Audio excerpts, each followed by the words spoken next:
lots of the time training with Chiba Sensei, he would somehow evoke a kind of very strong energy in the dojo.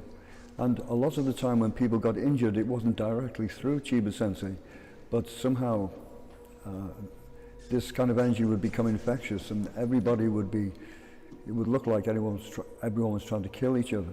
And I remember one particular time when someone was using a bokken, and all his front teeth were knocked out and fell on the floor.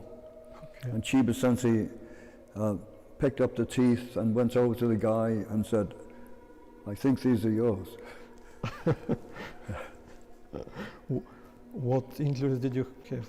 Injuries, broken rib, dislocated jaw, dislocated shoulders, broken arm. You can, I don't know, still see the swelling here now after all those years. Dislocated shoulder, broken shoulder, sprained ankle. It was normal thing just by this normal, time. Yes. There was no health and safety. No health and safety executive. But Chiba Sensei was really special, very, very, very special. One thing that sticks out in my mind was I took him scuba diving once off the coast of North Wales, a place called Anglesey. He'd never done scuba diving before, but took to it right away, and we were going along underwater, and my own foot suddenly got caught in some old fishing line, and I couldn't escape. So I drew my knife to cut the fishing line away from my leg, and Chiba Sensei immediately underwater, boom, he behaved as if I'd lured him down to kill him with my knife. I was so embarrassed, and I had my knife. Sensei, no. I showed him that I was cutting the rope. And so it just shows how careful Chiba Sensei was, even just scuba diving. He wasn't taking any chances. Okay, but although this heavy training, your approaching in the training is not the same with him. I mean, this type of heavy, aggressive way of training, is this what the way of Aikido training should be?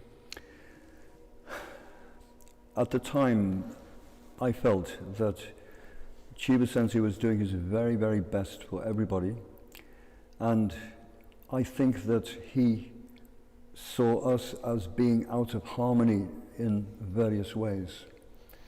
And I think that was his way of quite simply bringing us back into harmony.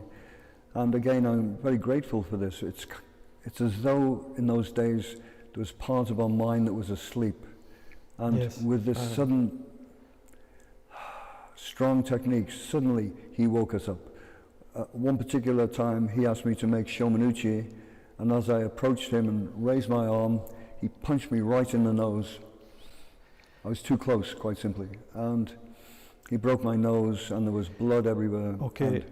One drop of my blood went on his kikogi, and he said, "Look what you've done," and told me to get out of the dojo, because one drop of my blood went it was your fault. And it was my fault. You shouldn't spill your blood there.